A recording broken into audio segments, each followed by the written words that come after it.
Hello, everybody, and welcome into another episode of Prospect Corner here at the Hockey Writers. I'm your host, Matthew Zator, and as always, joining by Dayton Reimer and Peter Baracchini.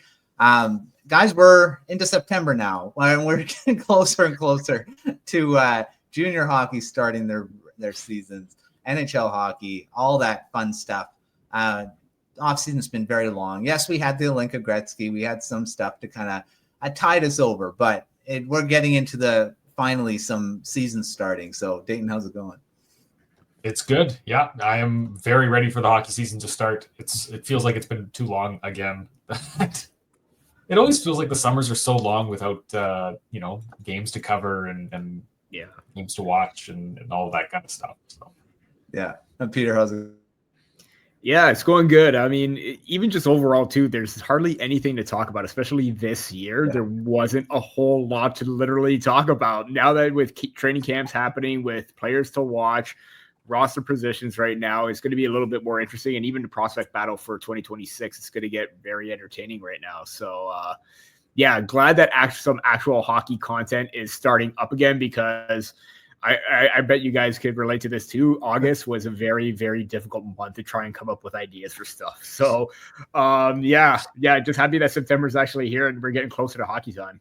I've said it many times in all their season preview shows and all that stuff. It's like this offseason just seems like it's been longer. It seems like it's been a year, not just like 3 months or whatever. I don't know. Maybe it's a lack of activity, lack of trades, lack of free agents signed, whatever, but lack of any news, like even prospect wise. I mean, you have a bit of stuff happening, but even just an ELC, like someone signed an ELC, not even happening either. But yeah, it's good to get some stuff going. We got training camps. Prospects are always stop being an RFA. That too. I mean, come on, sign your contract, get it done. But yeah, it's going to be finally get some action, because during training camp we got prospects fighting for jobs. We got rookies and all that stuff. So lots of stuff to talk about in that realm too. So, but in this episode, we're going to talk about our annual top 100 list. It was just updated by Logan. New top 100 with the drafted prospects in there. Lots of them actually were included in this one.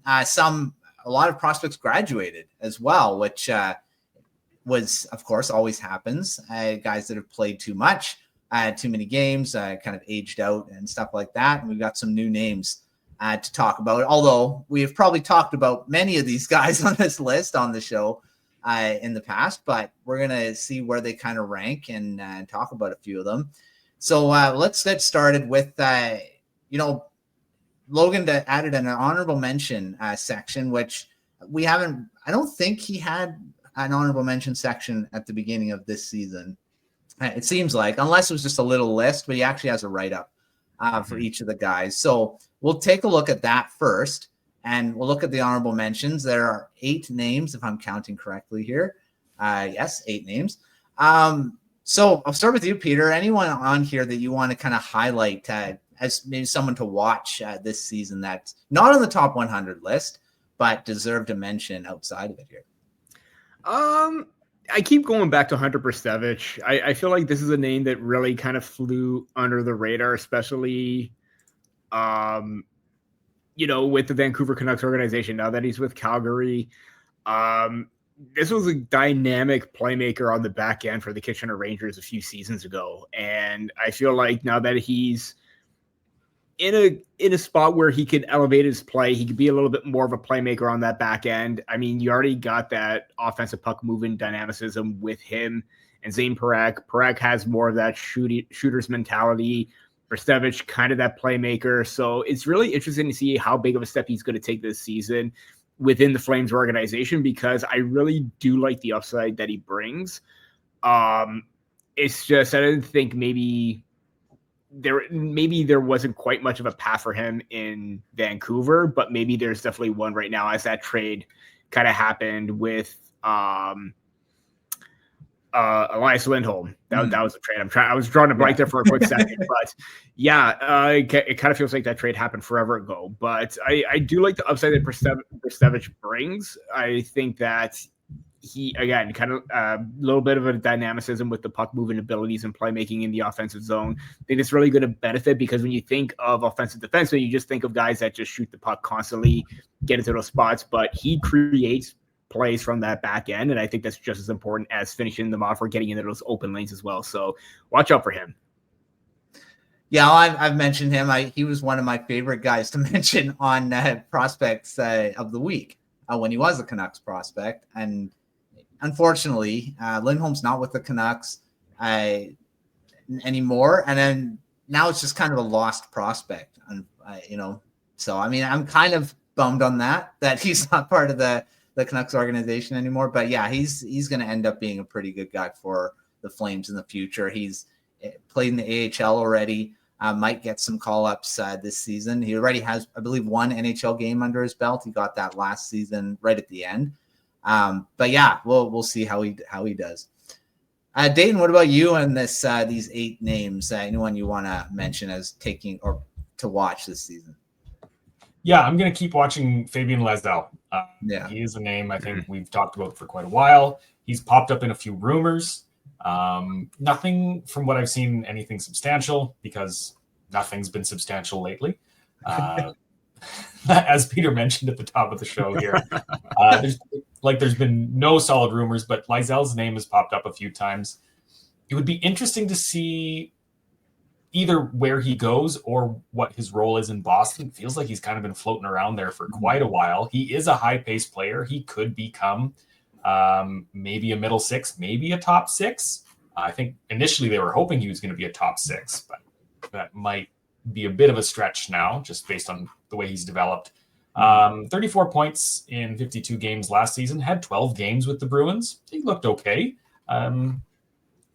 But he can't find a spot. And with a Bruins roster that has so many spots available, I feel like you could push into almost any position on Boston right now, because they just don't have much of a team, and are setting up to finish pretty much bottom of the Atlantic again. Lasdell should be able to sneak in for some more games, but will he? Will the Bruins let him? Or are they going to move him for somebody else? Is it going to be like a prospect flip? Are they going to try to load up and, rebuild here a little bit, add some picks? Because he would get you some picks. Nothing crazy, but again, we don't really know what a player might command on the open market. Tanner Jeannot got you a first round pick, or maybe multiple. That one was a weird trade. Yeah. Personally, I think it's a weird one. But yeah, Lasdell, I think his path this season is going to be very interesting. And if he does fall kind of to the bottom of the pile again, like he has in Boston for several seasons here, he just hasn't been able to get that roster spot, always kind of stuck in the AHL. I think, that could be kind of a very big statement from the Bruins. I mean, new head coach this season too. So I mean, maybe Marco Sturm. He's an AHL coach. He might maybe be more open to having him in the lineup and playing a bit more. So opportunity. We'll see if he gets a bit more of that.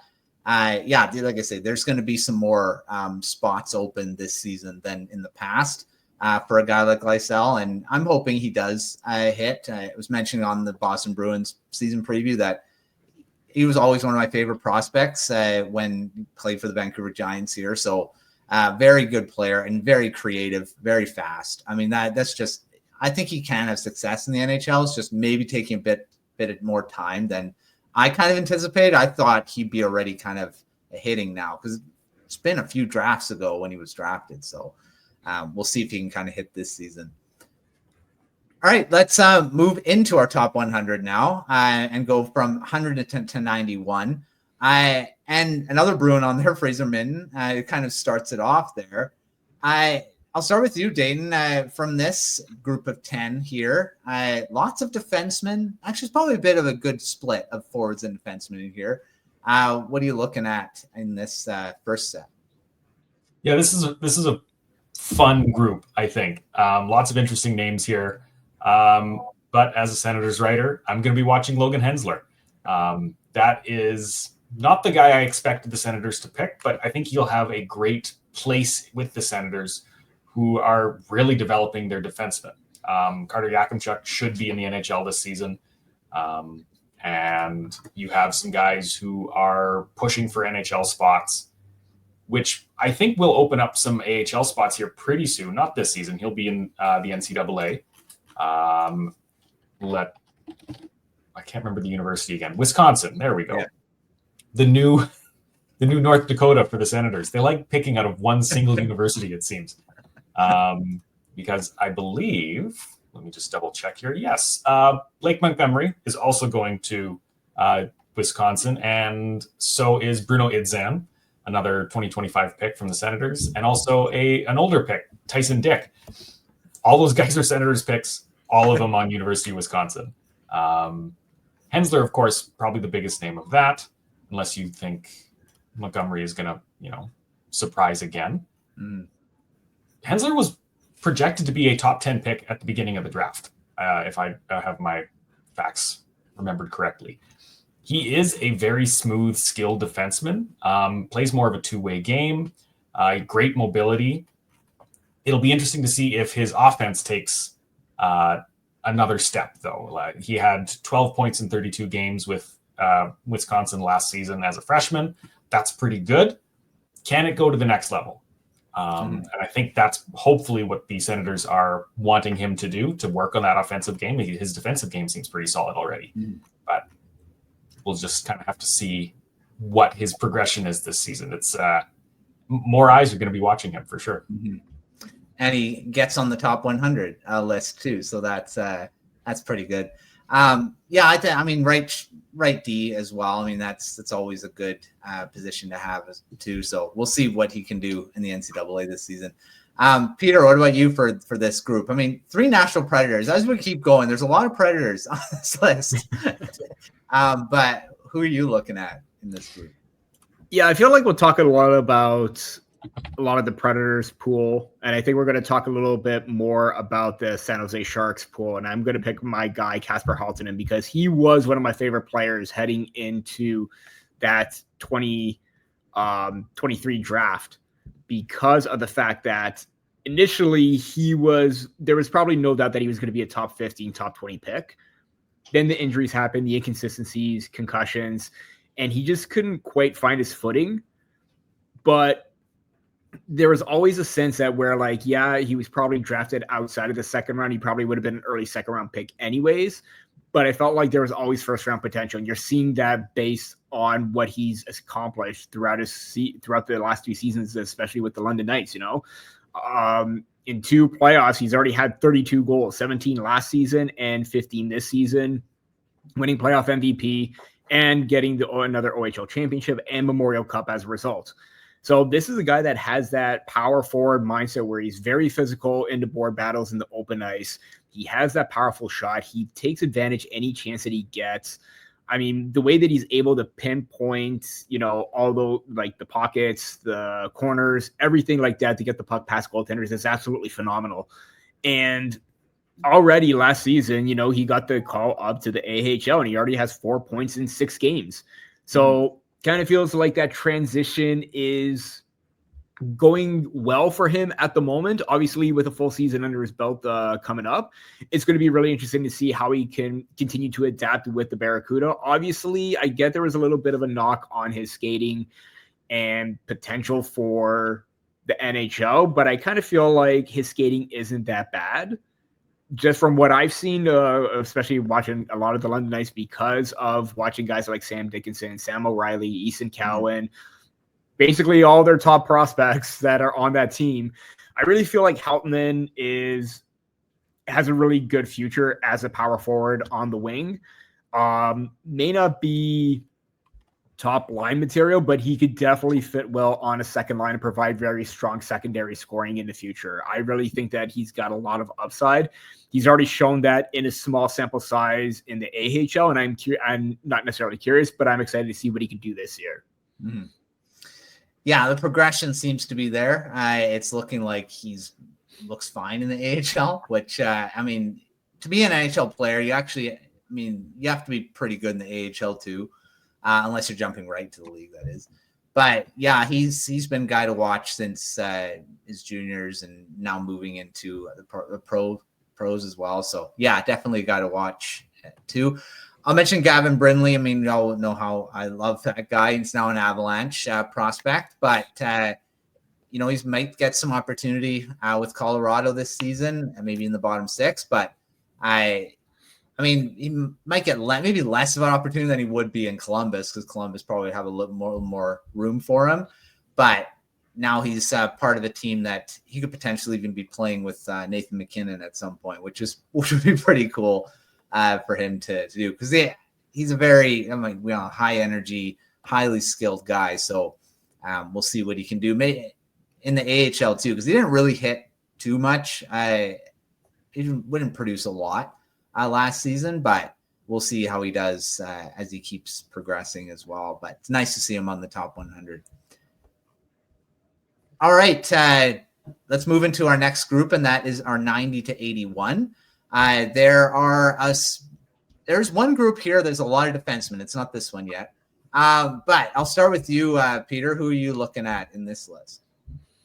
Yeah, I mean, it's got to be the top goal scorer in the OHL, and that's Nick Lardis. I mean, what he did this past season was absolutely just ridiculous. 71 goals, 171 points. I mean, and to top it all off, he added another 11 in the postseason with 15 points in 7 games, probably an early exit playoff-wise. But, this is a guy that's absolutely dealing a lot of damage offensively, and he is a nightmare for goaltenders. I remember watching him at that U18 tournament, and even when he got traded to the Hamilton Bulldogs, this is a guy that has, kind of like Halttunen, that pinpoint accuracy, that quick release, where no matter where he is on the ice, this is a guy that's going to find the back of the net. And it also helped too that he played with a really, really elite playmaker in Jake O'Brien. So there's that, but also I'm kind of curious to see what his potential is going to be, because he is a junior star. There is no doubt about that. But can this goal scoring translate to the next level?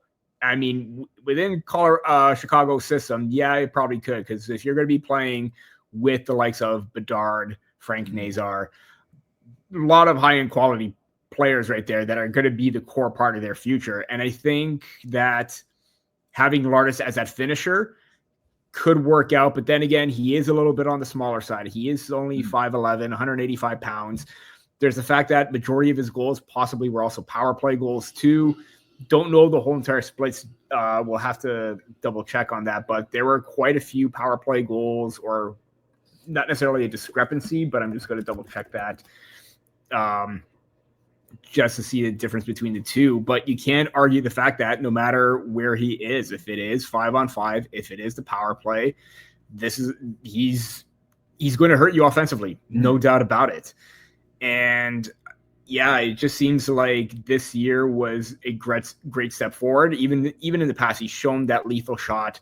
He's shown the score goals. So there is that consistency. Is it just going to be enough where he could still be an impactful NHL player? So I do think that is the case. He needs to show it at the next level, but it is really impressive to see, or to have a, dynamic goal scorer within Chicago's system that could find the back of the net and has just as good as a release as Connor Bedard at this point. Yeah, he had a heck of a season. Lardis is one of those guys that, of course, were mentioned on the Blackhawks season preview as well. He's a guy that, might surprise and make the roster. Who knows? It depends on how well his training camp is. But yeah, another great young player that maybe is a bit of it's not high-end blue chipper that everyone thinks of when you think of the Blackhawks, because they have so many others. But he could be an under-the-radar gem for sure. He was a later round pick as well, right? So yeah, we'll see how he does. Dayton, what about you for this list? Jagger Fergus is one of my favorite prospects. I've mentioned him multiple times. A smaller guy who just has a lot of heart. He drives plays. He's, really good on the puck. I think there's a lot of talent that he is bringing, and his rookie season in the AHL went, I think, pretty well. 36 points in 69 games, 15 of which were goals. That was 7th on the Coachella Valley Firebirds. That's pretty solid. He's got lots of room to grow. Probably not going to be on the Seattle Kraken this season, which is okay. You don't want to rush your top end prospects. And this guy could be a potentially first, second line guy. I think that is his upside. And this next season, we're going to watch him become more of that. Probably the season after, if not the one after that, I think he starts making an NHL impact. I'd expect him to see a few NHL games here. And just, because we have the list up here, I would actually flip him with Tariq Prasek. I would put him higher. I think we're still sleeping on Furcus. He could be a great player. Prasek also could be a very good player. But I think the thing that differentiates them to me, is Prasek is a supporting player. He will benefit from having excellent line mates around him. And we saw that a little bit this past season with Prince George Cougars. His points dropped by, I think, 20 to 30 because the guy he was playing with, Zach Funk, went off to play pro. And he just didn't have the that person helping him out. He still had guys like Riley Heidt out there, which is, excellent. He, I believe, still also finished with around 80 points. But that was a significant drop. Furcus is showing that he can have a very strong game in the pros. So I'm very excited to see where he goes from here. Yeah, I definitely. And I'll mention another Kraken prospect, Yanni Neiman. He had a heck of a rookie season towards the end of the season there. I saw him on the score sheet almost, it seemed like it's very often. He's starting to become a bit of maybe a guy that not everyone was thinking about as being a part of the Kraken so soon. And maybe a regular NHLer this season. So, I was really impressed with him last season. So it's good to see him in this group. I don't know if he was on the list last season, or last year, but he definitely deserves to be on there now. Quick follow-up on my Nick Lardis point. Only 25 power play goals out of the 71. So he did a lot of his damage at 5-on-5. Normally that probably wouldn't be the case, but man, yeah, so watch out for him at 5-on-5. But either way, my point still stands. Dangerous, but let's see a little bit more. Yeah. Well, we'll see if he can translate. I mean, a bit of that. Obviously, he's not going to score 70 goals in the NHL, I don't think. But yeah, it definitely a good sign for the future. All right, moving to 80 to 71. This one, 3 Sharks on here. Peter, I'll start with you. Who are you looking at in this group? I mean, I am going to go for a Shark, but it's going to be Igor Chernyshov. I still can't believe that he fell outside of the first round in 2024. There shouldn't have been any way that he shouldn't have fallen out of the first round because of the upside, because of the whole combination of the size, the skating, the mindset and work ethic that he possesses every single shift. Stands out in a big time way. And even, coming over this season, playing in North America, he put up 55 points in 23 games with a lethal Saginaw Spirit team. And we all know the dominant season that Michael Misa had, but imagine if Chernyshov had played a full season under his belt in the OHL. That is really some dangerous numbers that 55 easily could have been doubled. So you're probably looking at another Saginaw Spirit on that team with at least 100 points. And let's not forget that Zane Parekh had 107 already.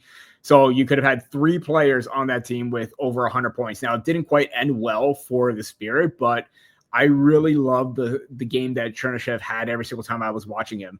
I mean, the progression that he had, obviously the postseason, not the best for any Saginaw Spirit, but the promise and potential is there.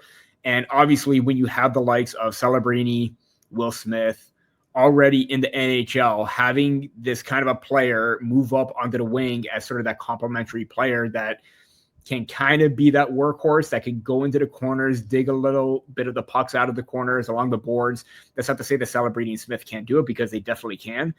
Chernyshov will be doing a lot of work to make their life a little bit easier, and that to me is really big. So I think Igor Chernyshov, again, should not have been a second rounder. It was a steal for the San Jose Sharks, and it's looking just like that right now, that it's benefiting them big time. Yeah, he just adds to their blue chip prospect pool. He probably, like you said, first round talent and drops to the second. That definitely a big time acquisition for the Sharks in that draft. All right, Dayton, what about you for this 10? Yeah, just speaking of Chernyshov, I remember ranking him, I think, in like the top 20 in one of my lists. He was excellent, just a great player, somehow a second round pick. That's dumb. But I'm going to stick with the Sharks because it's hard to miss them in this list. Yeah. Luca Cagnoni was a fantastic player last season. Yeah.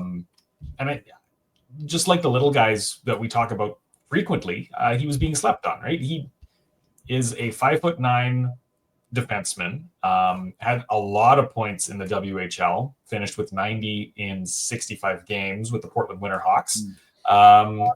Very good, right? He went to the pro circuit last season, joined the San Jose Barracuda, and finished second on the team in points with 52 in 64 games. This is a 20-year-old rookie. That does not happen very often. Especially with guys who are later round picks. Like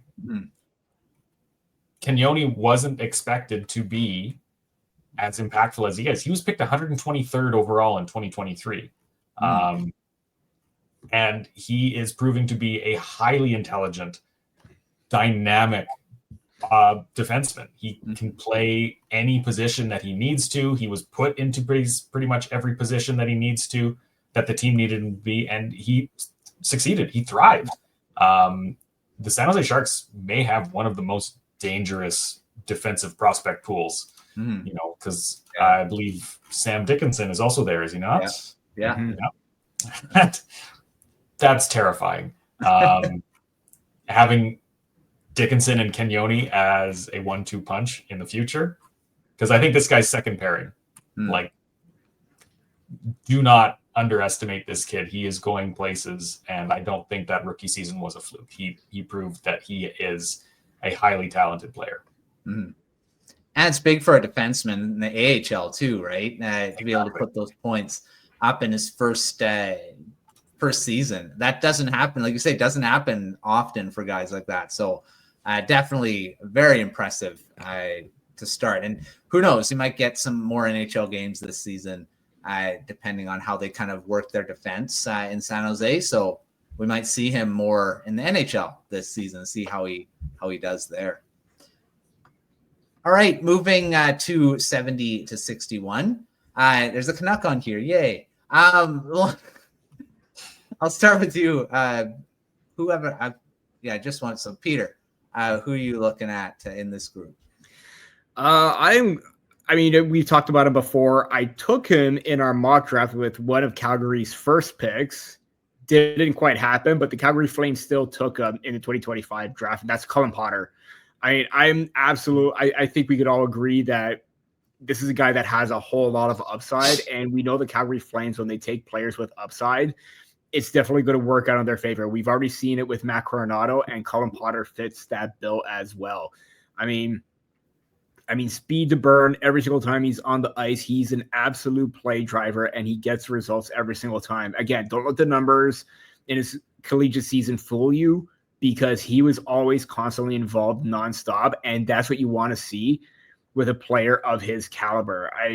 He may not be the biggest player on the ice, but he gets those results, and that is absolutely huge to see. When he, again, 5'10", 172 pounds, may not have that build, but he has the smarts. He has the intelligence. He's one of those players that are absolutely going to dominate night in, night out, every single shift, and be noticeable every single time. So to me, seeing him on this list is absolutely phenomenal. Probably could have ranked him a little bit higher because of the potential that he could have. And obviously another season with Arizona State, definitely going to benefit him. I have no doubts that he's going to improve on those 22 points this season, and I think he's going to be even one of the more offensive dynamos of the NCAA this season. So, Cullen Potter, watch out for him. Yeah, and they got him. I think we were talking about where he's might go in the draft, and he did go lower than a lot of people kind of thought. He was the last pick of the. I believe he was the last pick. Yeah, round, right. So I mean, wasn't even with the Flames pick either. It was a pick they got from Florida. So that's that. I think he should have gone higher, and definitely maybe a little bit higher on this list as well. So we'll see what he can do this season. Dayton, I know there's some favorites of yours on this list. Who are you going to mention? I mean, you have a 50-50 shot of picking the one that I'm going to talk about. Yeah. But I'm going to go with Lyndon Lakovic. He was the first player to sign his entry-level deal after the 2025 draft. I think that says something about what the Capitals think they have.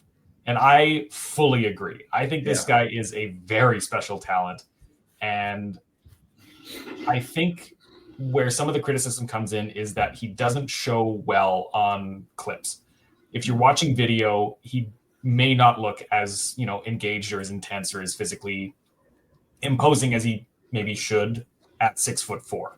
I watched him live a couple of times, and he was one of the most engaged players on the ice. He is an intense player. He knows where to be. He uses his size incredibly well. He's not throwing big hits, and you don't want him to throw big hits. That's not his style. He is going to use his size to block you out. He's going to be in front of the net. He's going to use his size to use his long reach to get around you. That's what he's doing with his 6'4" frame, and that's excellent. He's so good at that. He is going to be taking on a Moose Jaw Warriors team that has no true number one stars up front. They had Braden Yeager last season. He's gone. He's gone to the the pro systems. So Lakovic is going to be their number one guy. I would expect his points to explode this season. He can be a play driver. He is great at controlling things, and he's had practice doing that on a very weak team. The Warriors aren't going to try to be the worst again. They're going to try to build up towards something. Not that the Warriors were trying to be bad. They just had a before I get, targeted for that. It's junior hockey, right? They sold everything to make the finals, to win the Memorial Cup. And I mean, they won the WHL finals. They won their first franchise title, and now they're paying for it. And Lakovic might actually benefit from having all of that freedom to use his size, skill, and intelligence to kind of just play his way. I think it could be really, really good for him this season. Capitals get another guy later that they shouldn't have got. So they seem to get those lately. And we'll probably talk about the other guy later on as well. All right, I'll mention Braden Coots, and I probably don't need to go too much about him. I love seeing him on this list. He's one of my favorite prospects. I just go back to the little clips of why I love this guy. He's hardworking, a future captain, I'd say, of the Canucks at some point, if he does stay with them, that is. I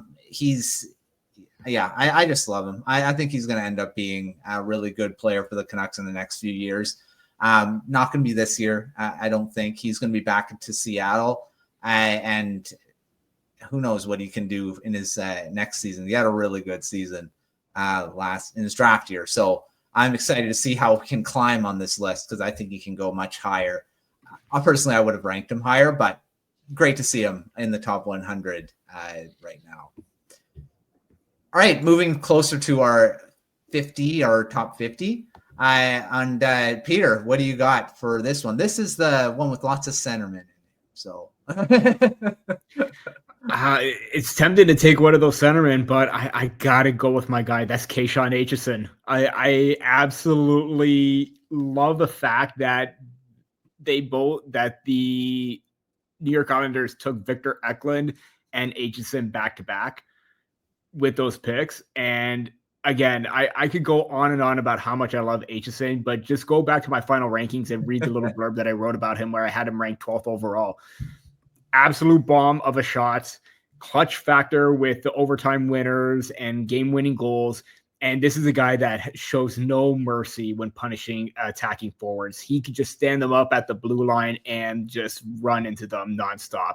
He has that mindset where he will hurt you offensively and your body as well because of the style that he plays with. And it's hard to find a defender that can rush up as aggressively as he does and be as physical and smart defensively that he can be as well. So, yeah, I mean, this is a guy that I think this year could be a really, really great leader for the Barrie Colts heading into this season.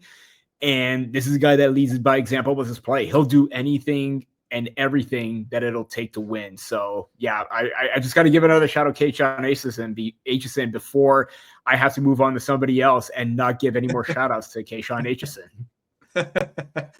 He might appear in Prospect of the Week, I'm sure. Probably, yeah. Dayton, what about you for this group? I am a big fan of Stian Solberg. I think he's got some very interesting potential. He's not going to be like a, shoot out the lights, big goals, highlight reel stuff, but the game that he plays is so incredibly effective that Norway literally used him for everything they possibly could have. So he played for the World Juniors in Division 1A. He played for the World Championship, where he put up 4 goals in 7 games. And he was in the Olympic game qualifier. He was also in 10 games of international, both between the under 20 and the men's team. Weirdly enough, did way better in the men's side, 4 points, 2 goals in 5 games. But literally every time that Norway needed a defenseman to solidify their team heading into any sort of international competition, Solberg was the guy. He does exactly what you need him to. He's big, he's physical, and he doesn't let other players get away with anything. And for a Ducks team that has been building a lot of high-end skill and a lot of really good puck movers, I'm just thinking of a few guys like Owen Zellweger, Pavel Minchukov, like 2 guys on the blue end or on the blue line who are great offensive players. You need somebody who can also play a defensive role, and Solberg promises to do that. And I think that could be, it could prove to be very effective. I'd expect him to get some NHL call-ups this season, but also mostly just play it in the NHL, continue refining his game, and becoming that much more interesting. Yeah, the Ducks are building a pretty good blue line for the future. A couple guys you said already in the NHL, but Solberg's, I think, is going to be part of that core in the future as well. So watch the Ducks. I don't know. The Ducks seem to, they're eventually going to put it all together, just like the Sabres, who have 2 on this here too. One day, these teams are all of a sudden going to be like, well, where'd they come from? And that's, I think those 2 are definitely be 2 of those teams in the future. All right, let's move into our top 50, and we're going to get more higher end prospects as we keep going here. It'll be tougher to kind of pinpoint guys that you want to talk about. So, Peter, who do you got on this list? There is a Maple Leaf who might graduate from this and in this season, hopefully, at least for Maple Leaf fans, I guess. I was about to say, could I do a quick 2-for-1 if I can, to kind of break the rules a little bit? Okay, because I am going to pick Easton Cowan, but I'm also going to pick another prospect on here that's also looking to battle for, or has that chance to battle for a roster spot, in Scott Morrow as well. I mean, it was an absolutely great pick, obviously, by the Carolina Hurricanes to select him. But now, I mean, he had a good showing in his first stint, or first, major jump to the AHL. He had 13 goals and 39 points with the Wolves, 6 points in 14 games with the Hurricanes. Now he's going to be eyeing for a spot on the New York Rangers roster where they need a little bit more offense from that back end, where you just can't rely on Adam Fox. And Scott Morrow's definitely going to be that guy that could provide a little bit more offensive punch. He's got the playmaking, but he's got the shot and the ability to jump in offensively and attack the net as well. So kind of that not necessarily two-way, but dual threat offensive defenseman where he can set up plays, but also walk in, have a powerful shot, and find the back of the net. And the same thing with Easton Cowan too. I think that this is the year where, there are minimal spots on the wing, but I think that this year is going to serve well for Cowan because he already has that experience last year, or he had his first camp, looked really good, looked okay last year, didn't do enough to stick with the roster. But then what happens? He goes back to the OHL, puts up 60 points. It may not seem like a whole lot, but what does he do? Pops off in the playoffs once again. Becomes OHL MVP, becomes Memorial Cup MVP, and has scored or has been a part of some key goals for the London Knights during those playoff runs and in that tournament run as well. So, I'm going to temper my expectations with Cowan a little bit. I think that this is the right year for him to try and make a big jump because I don't think he's going to be satisfied with just making the AHL. This is a guy that wants to play in the big club. He's going to be his own player. He's going to play the way that Easton Cowan knows how to play and gets results. And I think with the mindset with the Maple Leafs is they want hard work. They want that ethic. They want that, accountability with their play. And Easton Cowan does that constantly. I think he's going to be a big part in the middle six, could possibly move his way up. If he does start in the AHL, great, but I don't think he's going to be there long. So I really think that for both Scott Morrow and Cowan, this is a big opportunity for them to take a roster spot and even for Cowan, bump somebody like Nick Robertson further down the depth chart because we know how crowded that left side is going to be. If he could find his way onto that third or second line, that's going to be a big plus for him. Mm-hmm. I mean, you don't want to expect him to go, oh, he's going to replace Mitch Marner. That's not happening. Yeah. No chance. He might be a top six guy, but I wouldn't put those expectations on him this season at all. All right, Dayton, what do you got? I know there's a favorite on. I wouldn't guess you're probably going to pick him, but I'm going to take the chance to talk about my favorite guys. It's the best. Tanner Molendyk, obviously. I've been talking about him for a long time. I was going to take him, but I left him for you, Dayton. Thank you. I thought about taking Keyshawn Aitchison, but I made sure to leave him for you as well. So we're even. It's great. There we go. I am super excited to see that he is almost in the top 40. That is, I think, very well deserved for a player who was instrumental in the Medicine Hat Tigers WHL Championship and Memorial Cup run. They didn't quite make it against the London Knights, but man, did they look good until they got into that final. And Molendyk was such an important player for them. Everyone's going to talk about, the point leader on that team, Gavin McKenna, right?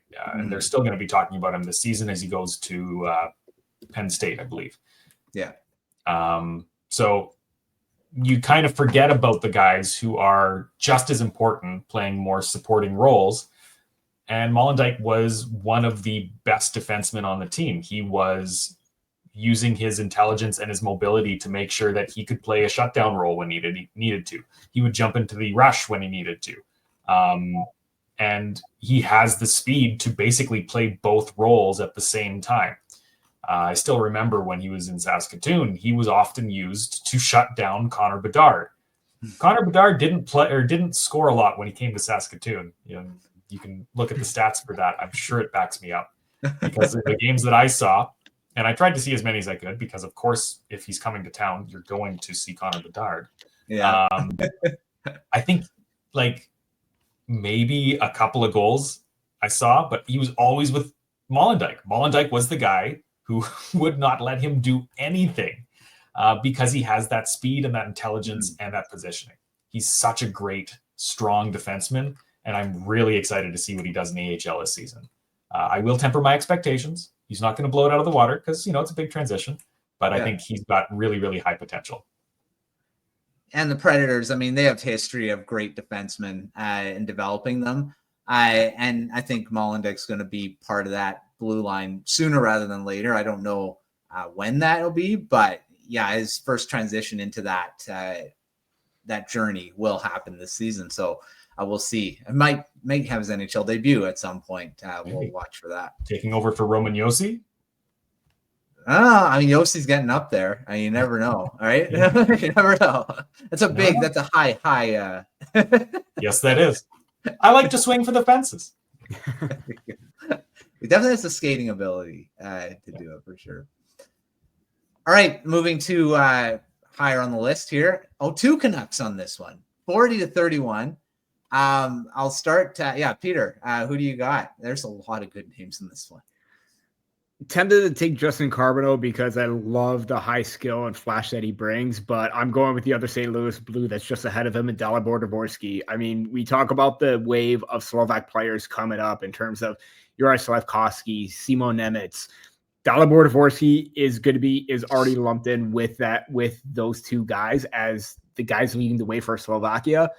And Dvorsky just absolutely popped off last season. 45 points in 61 games, finished in the top 10 in rookie scoring. And what was a very impressive rookie class for the AHL, which already included the likes of Ville Koivunen, Bradley Nadeau, Matt Savoy, Luca Cagnoni. A lot of great players on that list, and Dvorsky was just up there with a lot of these guys.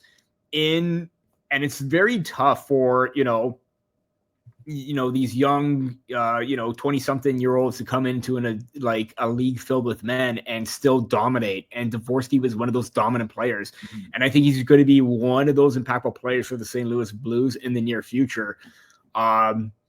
Who's to say? Like, I know that the Blues have gone through, or I think they're going to have like a lot of their mainstays still in the fold. But how great would Dalibor Dvorsky look up the middle or playing alongside one of the possibility of Robert Thomas, Jordan Kyrou, Dylan Holloway, Pavel Buchnevich, Jake Neighbors. These are a lot of like young players in the Blues organization right now. And Dvorsky's just going to elevate the hope is that he will elevate his play to play alongside them and be just as impactful as they are.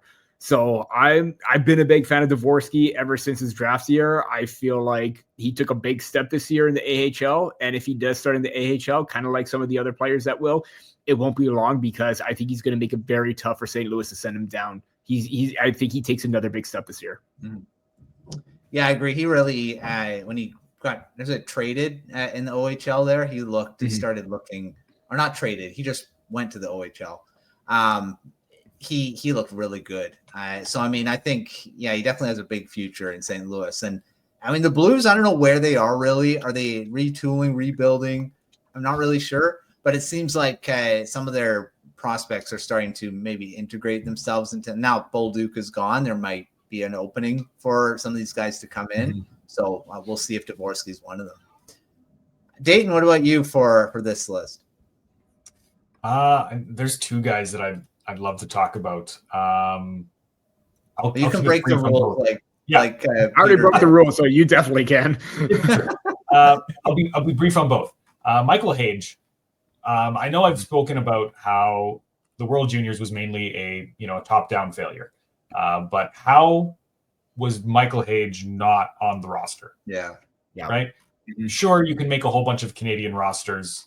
You can, and they'd all probably have a good team and chance at winning. Why Michael Hage should have been there. Yeah. That was a big miss. He had 75 points in the USHL that year. And then last season, he finished with 34 points in 33 games with the University of Michigan as a freshman. Mm-hmm. He is a fantastic center, has a lot of skill. He's a well-rounded player. High-end work ethic. Like, we're looking at probably a second-line guy behind Nick Suzuki. Yeah, Nick Suzuki. If there's 2 options, I have a good chance at picking the wrong one. And if there's a brother, that's whatever. Okay. I think he's really good. Montreal has a fantastic player there. 21st overall. That's lower than he should have been. Mm-hmm. And then Bradley Nadeau, we talked a bit about guys who had great first pro seasons. He had 54 points in 64 games, 32 goals with the Chicago Wolves, and already has 3 NHL games under his belt. Yeah. He is an undersized, fast player who knows how to move the puck, knows how to shoot, and might prove to be a Hurricane more often than a Wolf this season. It's just, he knows, kind of what to do. And the Hurricanes really seem to love him. He just oozes with skill. And I'm very interested to see if he can secure a spot with the Hurricanes this season and force them to make a hard decision to send someone else down to the minors. Yeah, of course he's a Hurricane, right? I mean, that's just he fits with a lot of their players that they really like. So definitely a guy I could see maybe breaking out this season and being a full-time NHLer, like you said, instead of being in the AHL. So we'll see. Briefly, Willander and Lekkerimäki, of course, got to talk about the Canucks on here. I mean, Willander could be in the NHL. I don't know about full-time. Their blue line is pretty full. I mean, there's a lot of veteran guys and guys that need to go through waivers, and Willander can be down to the AHL really easily. Even if he is in the AHL, definitely a guy to watch. He's going to probably be definitely top 4 down there. There's even people saying that he might be top 4 on the Canucks this season, but I'm tempering that. I don't think he's going to be jumping that high, but his ceiling is playing with Quinn Hughes, and that is hopefully going to be happening because all the rumors that Hughes is going to be gone in 2 years is whatever. But Willander is going to be a big part of the blue line in the future. I don't know about this season, but I'm glad to see him. Of course, he's been on this list before. Lekkerimäki as well. I mean, he might, again, a guy that's going to have a hard time cracking the roster, but very good season, the AHL, career high 23 goals, I believe it was. And then that was his rookie season. And then he had some time in the NHL as well and looked pretty good. So I'm excited to see what his progression will be this season, whether he plays in the NHL at some points or same type of thing as a yo-yo and just kind of goes up and down. But I still think he has the potential to be a top line guy. It's just, again, future. And it's great to see 2 of these guys being in the top 50 on this list as well. All right, moving to higher and higher as we go, 30 to 21. Peter, there are a smattering of forward. Well, it's mostly forwards on here. What do you got for this list? A lot of WHL talent, and I hope I don't take this away from Dayton, but because, following along with what he said about Michael Haig, how he did not get an invite to Team Canada, how does Andrew Crystal not even make Team Canada or get that opportunity? Yeah. We're talking about questions about, high-end octane offensive players. Crystal was already dominating the WHL weeks in when the season started. How is he not on the radar? Or make the team for that matter? 132 points, and even Logan did the whole entire total, 332 and 173 over 3 seasons. That's absolutely insane. That's might be a pro number in NHL. So it's absolutely insane what he was able to do as a prospect. This is a guy that just dominates in the offensive zone. He takes everything, and he's a driving force regardless. Whether he has a puck or he's finding that open space, he's always constantly involved. And, Logan made a good point is, can he translate this to the next level? We will see about that, but it's hard to not believe that with the chip that he has on his shoulder right now, everyone doubting him, you have to think that he's going to prove a lot of people wrong and overlook his size and going to regret them. That basically says, hey, you know what? Second round, he should not have gone in that second round in 2023. And I think a lot of teams are going to be kicking themselves, and it's going to be the Washington Capitals gain. So, I thought I'd just highlight Andrew Crystal before. What else can you say? It's just mind blowing what he's doing right now. Hard not to pick him off and talk about him. Yeah, it's insane. We've said many times when he did get drafted in the second round, we already said it. He's going to be a steal. This shouldn't have been that low. Second round's not bad, but he was a first round talent. He is a first round talent. And Capitals are just going to really benefit from him in the future, I think. A lot of teams are going to regret that. All right, Dayton, I know Crystal is a guy you really like too. There's a lot of guys in this list that are good. So who you got to highlight? I'm going to go one space higher and talking quickly about THW. He missed most of last season with an injury, but he should be coming back to full health. He's his team is going to host the Memorial Cup this season, and they're already starting to load up. I believe they've added Mazin Leslie, and he decommitted from the NCAA to join this team, so that says something. And then Carson Wetch from the Calgary Hetmen, they added him, another great goal scorer. And like I mentioned with Lakovic, he, having that freedom to do what you want when you are a strong play driver is great. TJ is also a strong play driver, great goal scorer, but also having a lot of extra talent around you is another way to have a big breakout season. And I think Iginla is going to come back with a vengeance and be one of the Rockets' best players this season. I think so too. I mean, there's another guy, another great center that Utah has got coming up in the future, and maybe a good 1-2 punch with Logan Cooley in the future. That'd be pretty good. I'm excited to see what he can do. That injury kind of set him back a bit, but looks like looks like he's healthy, and we'll see how he does this season in the WHL.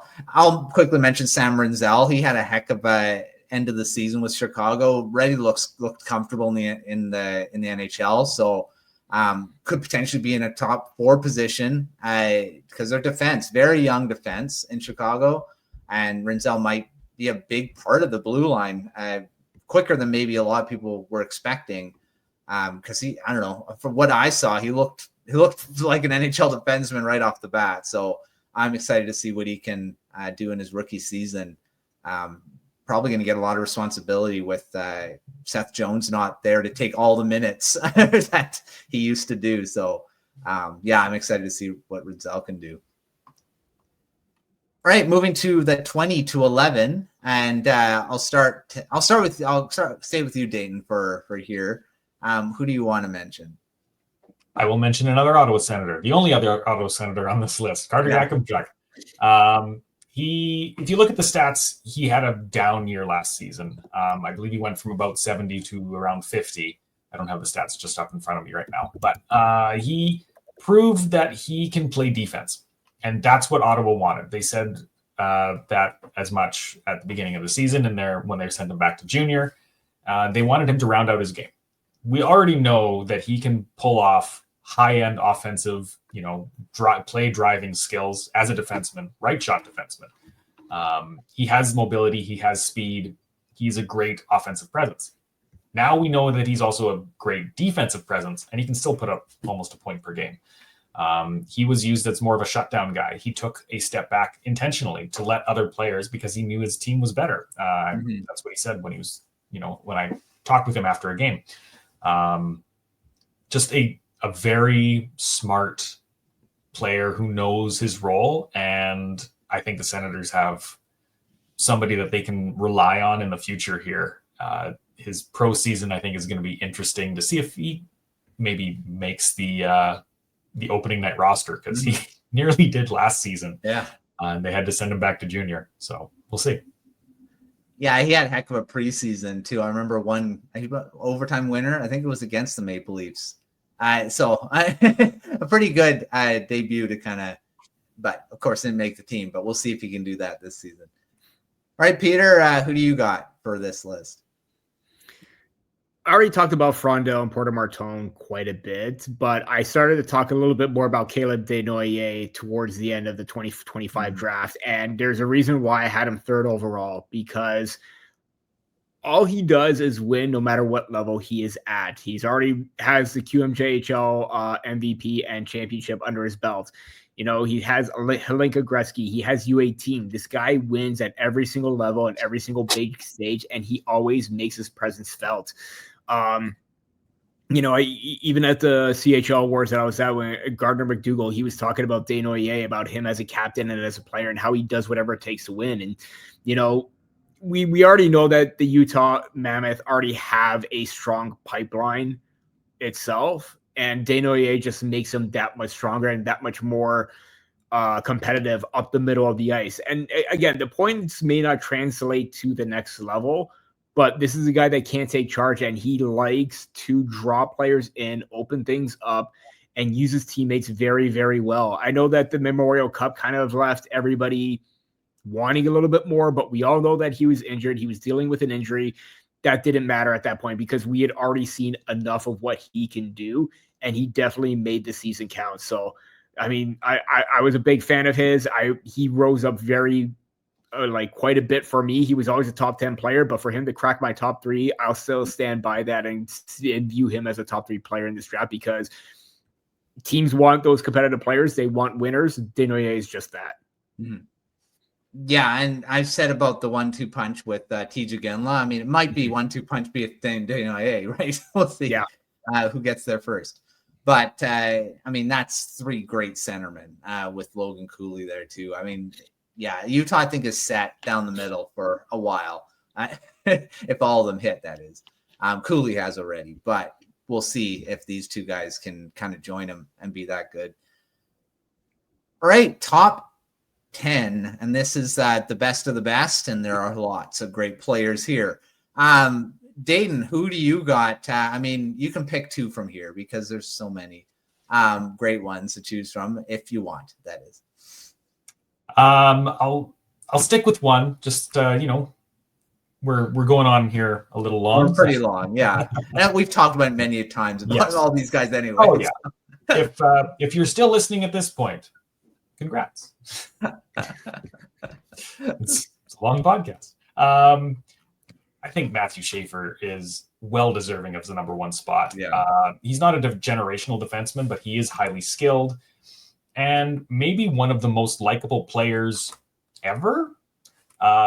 He has done so much for mental health and grieving communities, and he's spoken a lot about losing a lot of very important people. I believe his mother, his billet mother, and his team owner.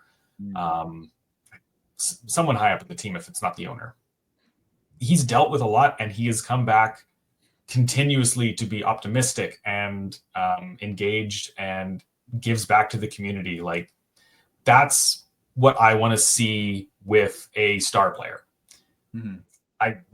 Sure, if you can play hockey, that's great. But if you are a good person, I am instantly a fan. It doesn't take, I don't think it takes a lot to be, just a little bit of extra effort to make someone else's life so much better. So no, I'm really looking forward to see what he does. He'll start the year in the NHL. He should make the team. He has the skill, missed a lot of time with an injury. I have no doubt that he will put in the work and, good things will come for him. Mm-hmm. Yeah, the 1-2 was Schaefer and Misa were 1-2 in this 2025 draft. So they're 1-2 on our top 100 list. So, I mean, they're very deserving. Peter, what about you for we want to highlight on this top 10? Very highly skilled top 10, actually. Yeah, I mean, I just want to echo what Dayton said about Schaefer. It's you want great character players. Schaefer's definitely one of them. One of the most humble guys, always down to earth. And even when we were at the CHL Awards, he was talking about how, he was talking about his injury. And even then he cracked a joke about it. Maybe I should keep my head up and not run in the post and everything like that. So this is a guy that has a sense of humor, but he does a lot of great things off the ice as well. So yeah, you just got to highlight his character overall.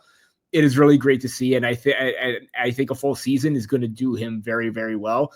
I do want to highlight Michael Misa because the guy pushing Schaefer, especially towards the end, because it's hard to overlook, a guy that had 134 points and led the whole entire league with that kind of production. I mean, it kind of felt like a 1A, 1B, or Misa was always closing the gap, especially heading towards the draft, but it kind of felt like having the characters and quality that Schaefer has started to pass up as well.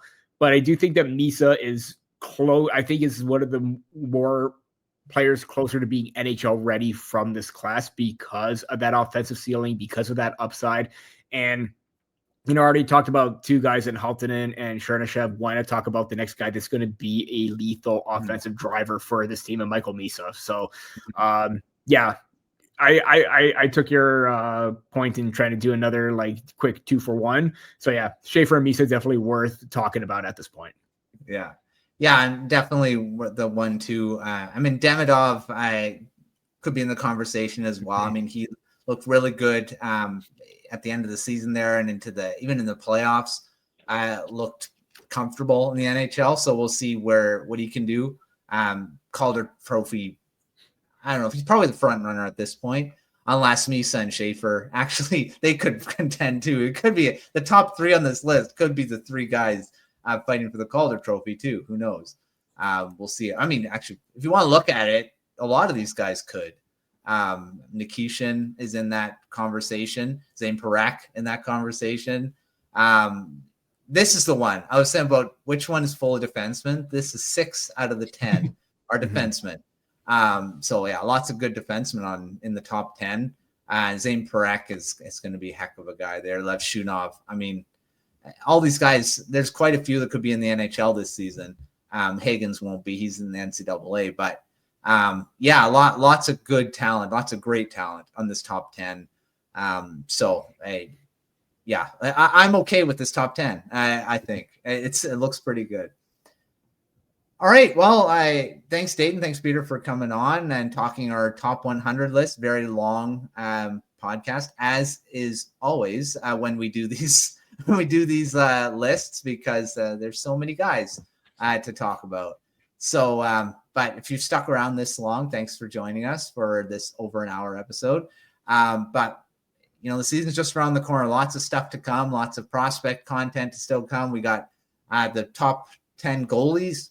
Of course, if you didn't notice that there's no goalies in this top 100, because I update the top 10 goalies, goalie prospects, and that's coming out this week.